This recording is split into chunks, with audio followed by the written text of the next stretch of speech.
On my wedding day, my boyfriend backed out for the sake of his childhood sweetheart. I clutched the hem of his jacket, begging him to stay, but he flung me off so hard I nearly fell. A wedding can happen any day. She might be dying in that crash, could you stop being so dramatic? The ceremony's postponed. It'll happen whenever I get back. With those two icy sentences he stormed out, never once looking back. My bridesmaids asked gently, "Faye, do we still do this? Should we tell the guests it's delayed?" I squeezed fistfuls of my wedding gown, but my eyes turned steel hard. Why wouldn't we? His twin brother's in the prep suite, isn't he? Put him in the tux, we start on time. Before we go on, hit subscribe and drop a comment telling us where you're listening. We had only dated a month when, against my family's protests, I insisted on marrying Ethan. "Faye, you're breathtaking today." Ethan's fingers brushed my cheek, I melted into his arms, blissful. I didn't know it yet, but one phone call was about to shatter all of it. "Faye, I need to take this." Because the number was unknown, he put it on speaker. We thought it was a spam call, until a woman's faint cry for help spilled out. "Ethan, I've crashed. I might be dying. Before I do, I just needed to hear your voice again." I recognized that voice instantly, Luna, Ethan's first love. Ethan's heart lurched, mine plummeted. Years ago Luna had broken up with Ethan and married an American abroad. After shadowing him faithfully for years, I thought my chance had finally arrived, yet he kept me dangling with no clear answer. Only a month ago, when word reached him that Luna was pregnant, did he finally give up on her and, stone-faced, accept my confession. But his indifference didn't wound me. I treasured the scrap he tossed me. The day we got together, I marched straight to my parents and announced we were marrying. Mom and Dad opposed it at once. "It's been 4 weeks, what's the rush? Do you even know him?" They didn't realize I'd already loved him for 10 years. From 15 to 25. Ever since he spoke at the high school awards ceremony and my heart raced. I knew he and Luna grew up side by side, always half in love, yet I still tagged along, hoping he'd one day actually see me. That fear, that he'd vanish unless I locked him down, was why I raced to the altar. I thought my dream had finally come true, until that call ripped it to shreds. With me standing right there, Ethan shouted into the phone, "Luna, you're back in Eastbrook? Where are you? How bad is it? Tell me, I'm coming." Luna just kept apologizing, "I'm sorry. Ethan, I'm sorry. I shouldn't have left. It was a fake marriage for a green card, the American forced me into the pregnancy. I've never stopped loving you. When I heard you were getting married, I couldn't stay away. I flew home just to glimpse you from outside the venue. But as soon as I arrived, the accident happened. I feel the blood draining. Maybe this is my punishment. Ethan, I love you." The line cut dead. "Luna. Luna." Ethan's hoarse yells echoed, tears streamed down his cheeks, tears he had never shed for me. "She's close by. I have to save her, I have to." He bolted for the door. I grabbed him. "Ethan, what about our wedding?" He barked, impatient. "A wedding can happen any damn day. She might be dying, quit being dramatic." Hot, humiliated tears burst free at his words. "But the guests are here. You know my family's in business, CEOs flew in, they're waiting to congratulate us. Do I walk out and say, 'Sorry, show's over, go home'?" He flung me off, I hit the floor. He sneered down at me. "Just announce a delay, let those fossils wait. Big deal. I'll marry you whenever I decide to come back." With that he left without a backward glance. I dialed frantically, texted desperately. "I was wrong, please come back. Be back in 30 minutes? When will you return?" "I'll wait."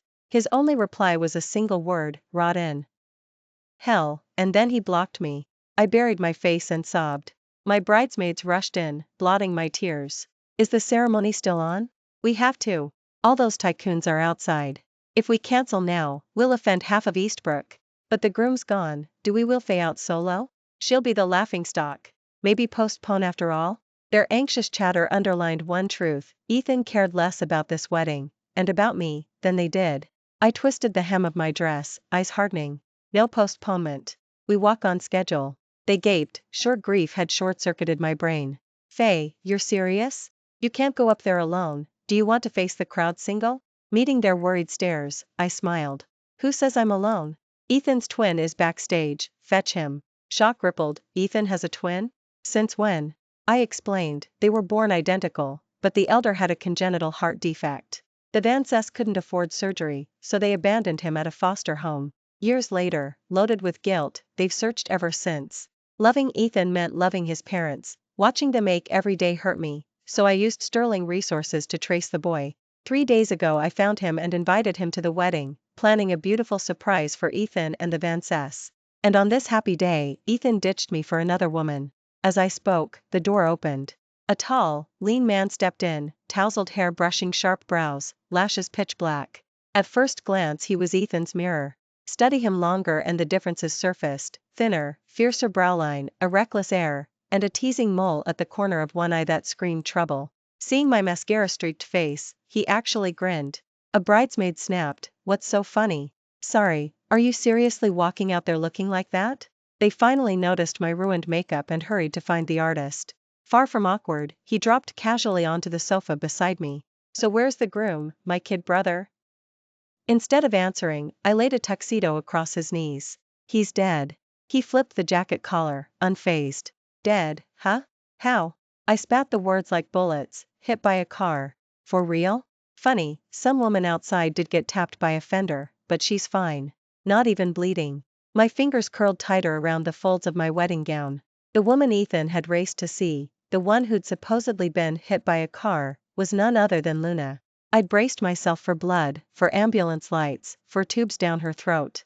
Instead, not even a single drop of scarlet dotted her designer bandage. She'd barked orders at Ethan over the phone like a dying titan, yet here I stood, still abandoned at the altar.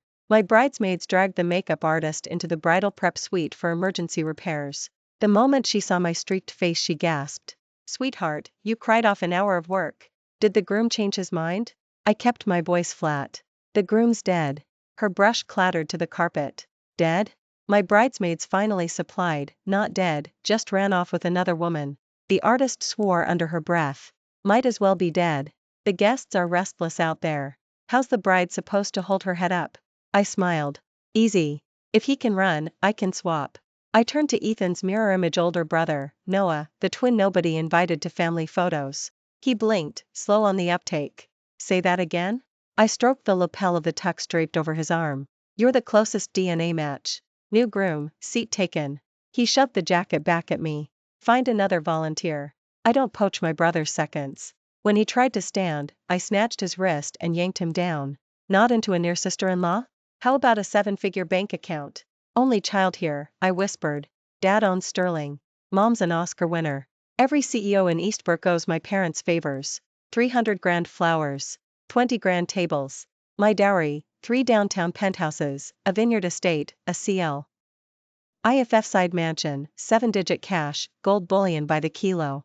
Gift envelopes from today alone will hit mid-6 figures. And Ethan? 1-month fling, no shared address, no joint statements. Legally, I'm nobody's ex. Still bored?" By the time I said Sterling his resistance cracked. He slipped the tux back off the hanger and shrugged it on. "Honey, lead with the resume next time." His pivot left my bridesmaids slack-jawed. "Faye." He flipped the second he heard money. "Exactly. Look at him, total hoodlum. You'll be dumpster diving by Christmas." At least Ethan had an MBA and a salary. I waited for Noah to bristle. Instead he adjusted his cufflinks, utterly unfazed. "Hey, we're roasting you alive, no comeback?" one bridesmaid snapped. He grinned. "Why fight my wife's best friends? Y'all are basically my junior mothers-in-law. Argue after the vows, not before." He produced a stack of cash-stuffed envelopes from his pocket. "Y'all kept the bride sane. Call it hazard pay." Silence. The same girls who'd labeled him dockside trash now pocketed red envelopes without meeting my eyes. At least he noticed their effort, more than Ethan ever had. I blocked his hand. "You haul cars for a living. Let me tip my own crew." He leaned in, breath warm against my ear. "Relax. You'll bankroll me soon, right?" Heat flooded my cheeks and crawled to my earlobes. No man had ever spoken to me at close range like that. He laughed at my flaming face. "Did little brother keep you on perpetual ice?" I replayed every scrap of physical contact Ethan had granted me. Back in high school, while he and Luna played their on-again off-again games, he'd ruffle my hair, drape an arm over my shoulder, twist strands of my ponytail around his finger. Never affection, always ammunition to make Luna jealous. College, they formalized the chaos. Every split summoned me, library, diner, Instagram stories featuring my manicured hand just inside the frame. Then Luna caved and I vanished. When Luna finally read and got pregnant, the curtain fell. Ethan asked me out the next week. Yet during our 30-day official relationship I felt like a cloistered widow. Overtime, he claimed, meals bolted in 15 minutes, cab hailed before dessert. A job my parents invented, so I knew exactly how thin that excuse was. My heart gave one last throb, grief closing accounts, then went numb. The officiant poked his head in. Places, everyone. We're live in 60 seconds. I threw up a hand. Hold it. Change the groom's name. Otherwise the vows would drone. Faye, do you take Ethan, forsaking all others? No. Never. The officiant blinked, professionalism intact. Certainly. New name? I pivoted to Noah. Your legal name? He looked like a cornered wolf. I don't have one on paper. Folks call me 13. Picked up on the 13th of January. File it as Noah for now. We'll fix it at City Hall Monday. Out in the Grand, guests buzzed, sipping champagne under dangling crystals. Dad walked me down the aisle to the same string quartet I'd chosen at 16. Gasps and camera flashes praised the bride. No one noticed the groom had switched brands. Only when Dad placed my hand in Noah's did the tide turn. Gorgeous couple, match made in Eastbrook heaven. Paper, however, could not wrap fire. The tea ceremony blew our cover. I knelt, cup raised. Charles, Eleanor, tea? They didn't see me. Their gaze locked on the ghost they'd abandoned 28 years ago. Charles rubbed his eyes raw. Eleanor's tears drowned her mascara before the first sip. Whispers rippled through the ballroom. She's being snubbed. Sterling Aristotle marries and still gets iced? Unacceptable. In-laws or not, I feared they'd blurt the truth. You're not Ethan. You're the child we left in Dockside. How dare you wed your brother's fiancé? If that headline broke, Sterling stock would nosedive by morning. Perspiration glued my to the porcelain cup. Noah released my other hand, steadied the saucer himself. And spoke, soft, steady. Dad. Mom. Tea. 2 syllables each, hammer strikes on a frozen dam. The Vance couple collapsed into sobs, accepted the cups with trembling fingers, and drank. Under the table Noah squeezed my knee, message clear, crisis averted, for now. Dad, Mom, please, have some tea. They didn't hesitate for a second, they took the cups. That meant they accepted the absurdity of my groom swap, accepted that I was marrying Noah. Finally the officiant began the vows. Faye, do you take Noah to be your wedded husband, to have and to hold, for richer or for poorer? Thankfully I'd had the invitations printed with only Vance and Sterling. So from start to finish no one realized Ethan had abandoned me. They stayed lost in wedding day bliss, showering us with blessings. When the banquet ended it was already night. Everyone was roaring drunk, helping one another to the exit. My in-laws detained us. Sobbing, they flung their arms around Noah, asking how he had survived these 20-something years, whether he was still ill, whether he'd gone to school, how he earned a living, why he was so thin. But Noah wasn't in a conciliatory mood anymore. He simply shoved them away. Whether I lived well or badly has nothing to do with you. His mother broke down. Darling, you just served us tea, doesn't that mean you've forgiven us? He answered coldly, I just didn't want you to blurt out the truth in front of the guests. I couldn't let my wife lose face. That tea wasn't forgiveness, it was a gag for your mouths. My parents still hadn't worked out what was happening when Ethan came rushing in, travel dust on his shoes. He saw the cleared tables, the empty hall, and was ready to scold, where did everyone go? But my parents stepped between us, so he curbed himself, bowing obsequiously as he explained. Dad, Mom, an old classmate of mine had a crash nearby. I had to leave Faye and save her. I'm back now, let's hold the wedding. He even added, where did the STS go? Couldn't they wait for me? Well, they're all CEOs, ignoring me is normal. Luckily both sets of parents are here, let's finish this quickly. He assumed my parents would indulge him like always. Instead they stared in shock. What on earth is going on? My in-laws crowded forward too. They were desperate to know why the groom had suddenly changed, why their long-lost son was now the bridegroom. Ethan still didn't read their expressions. He kept urging me to finish the ceremony. I finally lost patience and sneered, this morning you wanted to call off the wedding for your ex, now you're pushing me to go through with it, why the rush? His color drained. He never expected me to expose him in front of 4 parents. Ignoring my parents, he roared at me. Faye, can't you be decent? Yes, I went to save my ex, so what? She crashed nearby, was I supposed to leave her to die? My parents finally snapped, fingers stabbing toward his nose. Ethan, it's your wedding day, yet you dumped my daughter to play hero for your ex? What does her crash have to do with you? Are you a cop? An EMT? This is downtown Eastbrook, even if a dog got hit, traffic police would arrive first. Why did it have to be you? Even if you felt humane, couldn't you wait until after the vows and the toast? Can't you weigh priorities? You just left your bride standing here so people can gossip about her? Their barrage left him purple-red, blotchy and speechless. I piled on. He knows exactly what matters most, Luna. I'm nothing. Ethan ground his teeth. Faye, shut up, all right? I'm back, so do you want this wedding or not? His phone rang. He killed the call with guilty haste, no prizes for guessing it was Luna.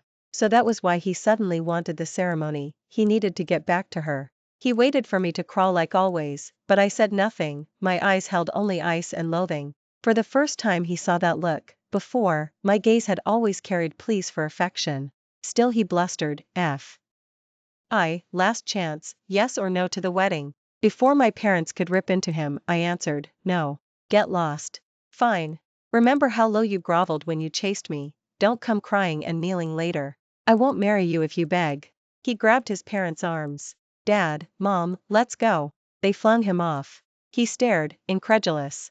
I'm your son, she's refusing me and you're staying? What they said next stunned him. Leave? Why? Faye is our daughter-in-law. Today is our son's wedding, don't make trouble. Ethan's eyes bulged. I'm your son, what are you saying? At that moment Noah stepped behind me, wrapping his arms around my waist, chin on my shoulder, whispering, wife, it's late, shall we head to the bridal suite? Ethan had been storming out, but the sight froze him. His jaw slackened, pupils hollow, cheeks twitching. Noah's warm breath tickled my ear. I'd never been held like this. My whole body shivered and I instinctively tried to push him away, but he hugged me tighter. To Ethan it looked like coy reluctance. Rage detonated in him, he lunged to tear us apart. Faye, you're my fiancé, get your hands off him. I shoved him back, voice glacial. I'm already married. We have nothing left. Even if we did, I'd be your sister-in-law. Sister-in-law? He stared at Noah's face, his mirror image, voice trembling. That's my twin brother? When did you find him? I gave a cold laugh. A few days ago, in Dockside. I planned to surprise your family today, but Luna surprised me first. All the guests were waiting, you ignored my calls. So I swapped grooms. Ethan's fury deflated, relief washed over him. That's what happened, you couldn't marry someone else. You had to use him as a stand-in because I wasn't here. Our faces are identical, nobody noticed. He even adopted a magnanimous tone. Fine, beg me nicely and I'll give you a vow renewal ceremony. I won't hold this fake wedding against you, you were desperate. He expected me to clutch his sleeve like BEF. Instead I gave a soft laugh and slipped my arm through Noah's. Honey, let's go to our room, don't let him spoil our wedding night. Ethan's emotions cartwheeled again, he seized my wrist. What do you mean? He's just my replacement. Don't tell me you're turning make-believe into reality. Noah's patience snapped. Seeing Ethan grab me, he smashed a fist into his brother's face. What make-believe? My wife and I are the real deal. Ethan staggered back, cradling his jaw, screaming, you're my substitute. If I hadn't left, I'd be the groom, who do you think you are? I didn't answer him. Instead I simply picked up the remote and hit play on the huge screen, rolling today's wedding footage. There I was in my wedding gown, gliding in on Dad's arm, radiant. He placed my hand in Noah's, we looked at each other and smiled like any couple drunk on new love. Ethan's heart twisted so sharply he actually pressed a hand to his chest. Then came the tea ceremony for the in-laws. Charles and Eleanor clearly realized the groom wasn't Ethan, yet they still accepted our cups and gave their blessing. Finally the officiant reached the vows, except the name he spoke wasn't Ethan's. Do you take Noah to be your lawfully wedded husband, for richer or poorer, in sickness and in health? And I answered without hesitation, I do. The next moment we kissed amid a storm of applause.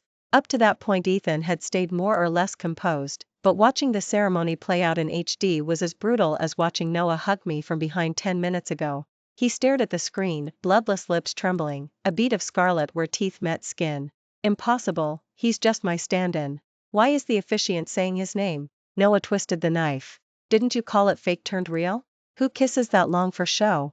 Embarrassed, I pinched his waist. The elders were right there, what was he thinking? Ethan still couldn't accept it, his face was sheet white, body shaking. Just then hurried footsteps sounded beyond the door. We all turned. I recognized her instantly, Luna.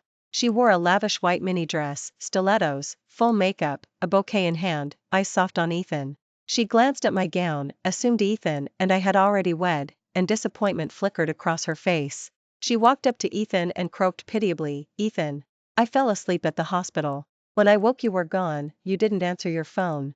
I knew you'd come to marry her. Congratulations, at last you're happy." "I only came to say goodbye, I'm leaving the country."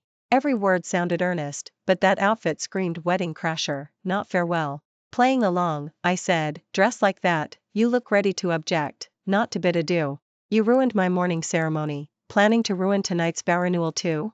Luna lowered her eyes, voice fragile. "No, Faye, I'm not that awful. I truly wish you both well. The crash this morning was an accident."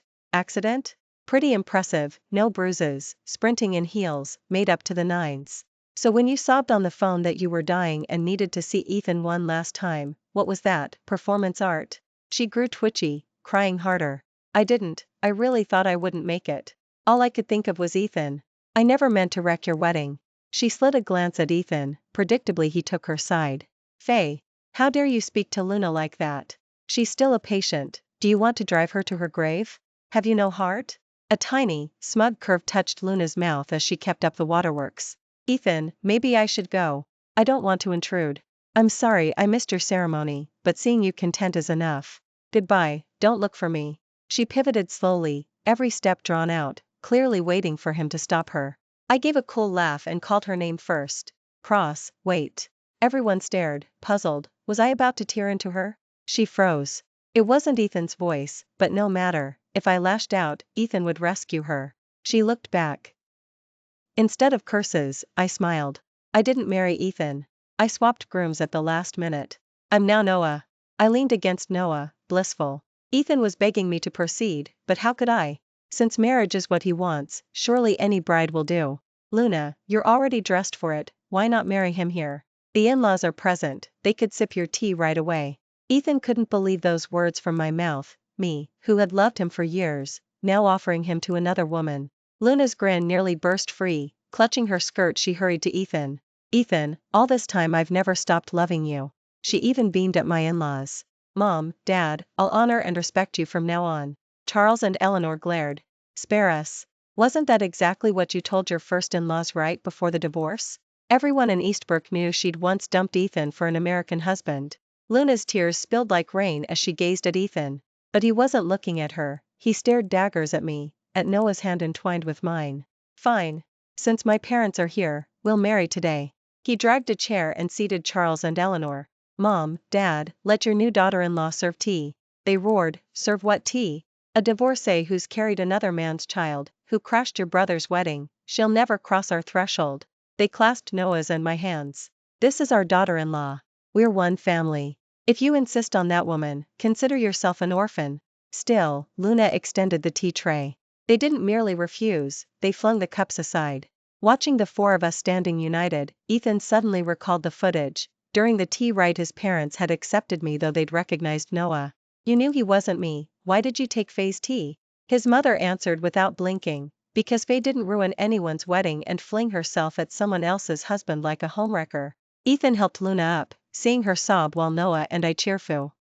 LLY debated Aspen versus Tuscany for our honeymoon pushed him over the edge. "I don't care what you think. I'm taking her to City Hall right now. From this day on, Luna is my wife." He flung a final sentence at me, "We are nothing to each other now." I ignored him and kept planning, Aspen or the Villa tour? He stalked out, Luna in tow, but his pace lagged. She, thinking he worried about her heels, glowed with joy. Once they were gone Charles and Eleanor clasped my hands, apologizing over and over. "We're so sorry, Faye. We raised a spoiled fool. You deserve better." I smiled. "Don't apologize. Imagine the misery if I'd actually married him." Luna did me a favor. I squeezed Noah's hand. "Besides, this one seems pretty decent." My parents stepped forward. "No house, no car? You'll stay with us for now, we'll buy you two a place later." Truth was, I owned property. This was their gentle way of keeping an eye on him and setting boundaries. He didn't protest. "Thank you, Mom and Dad." I seized the moment. "By the way, I got Ethan his job. Him staying at Sterling feels awkward, how about we offer 3 months severance and show him the door?" Dad nodded. "Of course. If you hadn't insisted, that resume of his would never have made it past HR." When he finished speaking, he still asked my in-laws politely, "Folks, you don't have any objections, do you?" "None at all." From this moment on we acknowledge only one son. Whatever he wants is none of our business. Their eyes toward Noah were drenched in guilt. Even though he wasn't ready to forgive them, they kept tugging at him, asking questions nonstop. They only let go after we returned to our new house. Should we go get the license tomorrow? Noah didn't paw at me, he simply folded me into his arms and fell asleep as though the world were finally steady. Wife, let's go file the papers tomorrow, okay? Alright, and while we're at it I'll give you a new name. The next morning we rose at dawn. But the entrance to the City Hall Marriage Bureau was jammed. Spectators milled around for the show. What's going on? Why some American shouting over there? Word is a girl married a foreigner but never divorced. She sneaked home to wed her ex, and the guy flew in overnight. Man, brutal. That's bigamy for sure. Yep, he called the cops. Officers are already here. My heart lurched. The way they described it, could it be Luna? I went on tiptoe. Police were clearing the crowd when I saw Luna being muscled out by an American, Ethan escorted right behind her. Both had to give statements on suspicion of bigamy. People pointed the instant they appeared. Hey, is that her? Married abroad and still angling for a wedding back home? Way to embarrass us. Ethan's color was sickly. Moments earlier he'd learned the truth. The sham marriage she'd brandished for a green card was a lie. She'd been in love with the American all along. Her pregnancy was fabricated. The onlookers knew none of that, so fingers stayed aimed at Ethan. Oh, that's the homewrecker, right? What a disgrace. Out-of-town papers already got it. The chick might still have a passport, dude's done for. Ethan, who prized face above everything, had never endured public ridicule. He craned his neck to explain he'd been conned. Then his eyes found me in Noah's embrace. The look I gave him was indifferent, identical to the crowd's. His mind buzzed, blood rushing so hard his pallor flushed a livid purple. They were shoved into a squad car while Noah and I hurried inside to file our marriage license. Seeing that, Ethan lost it completely. He shook off the officer. Faye, don't marry him. Don't sign those papers. The cop yanked him back the next second. Move it, precinct now. He pleaded with the officers, I'm innocent, no bigamy. That's my wife in there, please. Let me talk to her or she'll belong to someone else. Just 2 sentences, but the cop shut him down. She never belonged to you. Her husband standing GHT beside her. Quit babbling and walk. Ethan strained against the cuffs, shouting, Faye, don't do it. Wait for me, I'll marry you. I'll never walk out on you again. I'll give you the grandest ceremony ever. Don't marry that dockside rat, he's after your money, he's not worthy. There's still time, when I get out. I never wanted Luna, yesterday I only wed her to spite you. I thought you'd be jealous, that you'd beg me to stay. I've realized my heart, but too late. No matter how he wailed, I acted deaf, grabbed Noah's hand, and stepped into the bureau. Faye, come back. I'm your husband, I'm the one supposed to walk in there with you. Faye, get out here. Though he fought with every shred of strength they still hauled him off. Minutes later I exited, marriage certificate in hand, the man who now shared my last name at my side. I studied the document and the name I'd chosen for him, Noah, boundless mercy, lifelong peace. As soon as Ethan finished giving his statement he sprinted over, terrified I had already signed. I answered by posting our marriage certificate on Instagram. He stared at the screen, heart-splitting, and combed Eastbrook for me. Every spot I'd once wished we could visit together yielded nothing. He even stormed Sterling HQ, assuming I'd gone to work. Security told him he'd been fired, Noah would be taking his job. He raged at his ex-colleagues, on what grounds? That garage punk doesn't deserve my chair. They shot back, still think you're Sterling's fiancé? Stop yelling and get lost. The same staff who once flattered him now treated him like trash, just as I had once obeyed his every whim and now was tying the knot with another man. The freefall crushed him. He carried his box home to ask my whereabouts, but our parents were gone. He video called them, the feed showed them vacationing with us, singing our praises. This daughter-in-law's a gem, afraid we'd be lonely, she took us along. The place is gorgeous, we can't cook for you. So fend for yourself. They hung up, indifferent to his unemployment and citywide humiliation. Even his parents had flipped, he knew how guilty they felt about abandoning Noah. From now on they would claim only one son. Ethan wandered the empty house and finally broke down. He could have had a wife whose world revolved around him, a loving family, a dream job, a life everyone envied. Gone, every last scrap. His own doing, yet he never imagined I could switch off my feelings so fast. I had always endured every slight, I had always indulged him. At that realization he hid his face and sobbed. If he had a second chance he would treasure me. But the world doesn't stock regret medicine. Gradually Noah grew into his name. He worked earnestly at Sterling, free of Ethan's arrogance, and the staff adored him. And Ethan, who once stalked Luna even after her marriage, now did the same to me. I had become the one that got away. I indulged him. 0. Block, delete, silence, no Instagram, no leaks. Our mutual friends had no clue how happy we were. With every avenue sealed, he kept digging until news reached him. I was pregnant. The report wrecked him. He bought a one-way ticket and disappeared. Later I heard he'd reunited with Luna on the sly. Everyone assumed old habits die hard, until headlines blared that he'd attempted murder. Luna lay in a vegetative state, her husband cut ties and divorced her, leaving her to age out alone in the hospital. Ethan drew life without parole. Visitors came none. His parents still loved him, but they were busy doting on me and their newborn grandson. They couldn't fly across oceans every week. Noah hadn't forgiven their abandonment, yet he never barred them from seeing our child. Our 3 generations shared one roof, an accidental dynasty. Thanks for listening to today's story. If you liked the video, like and share with friends. We look forward to your comments. Don't forget to subscribe for more tales. See you next time.